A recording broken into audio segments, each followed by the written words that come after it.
Sounds good. In 2005, USC and the city of Columbia rolled out a rather elaborate plan to build a centerpiece for both the university and the capital city. Innovista, a research, residential, and retail district designed to create thousands of jobs and pump hundreds of millions of dollars into the local economy. Well, 4 years later, the development is taking shape, but it's far from finished.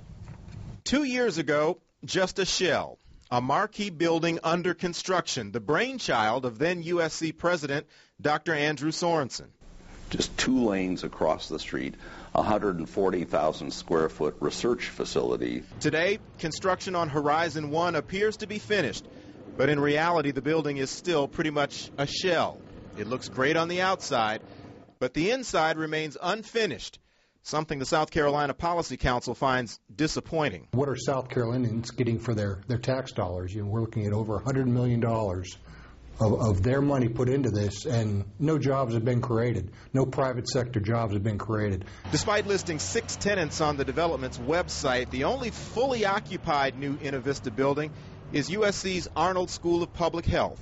The other 5 are private operations. They're not in there because they're going to go into private buildings which have not been built for lack of funding. And it may be a while before those buildings go up. The university has been unable to successfully launch the private sector part of Innovista, just recently firing the second developer who failed to make progress. I mean, I wouldn't try to predict the future, but at this point, they're a long way from any kind of success. The university says Innovista is creating work and impact, citing $27 million in research grants to the School of Public Health.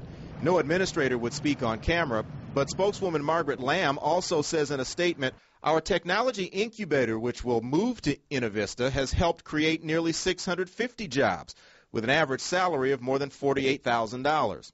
Dietrich and the Policy Council feel Innovista's real success hinges on what the project returns to taxpayers, and that depends on private investment, something Dietrich says the current economy makes difficult.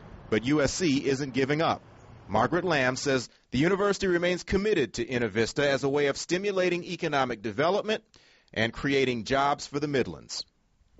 Now, the university hopes to complete 2 of Horizon's 5 floors this fall, at which point fuel cell and energy researchers can begin putting $13 million in grant money to work. At this point, it's pretty much a wait-and-see situation. What do you think about Innovista's progress to this point? Is it a success? Is it a failure? Is it a big albatross? We'd like to hear what you have to say. Share your thoughts at MidlandsConnect.com.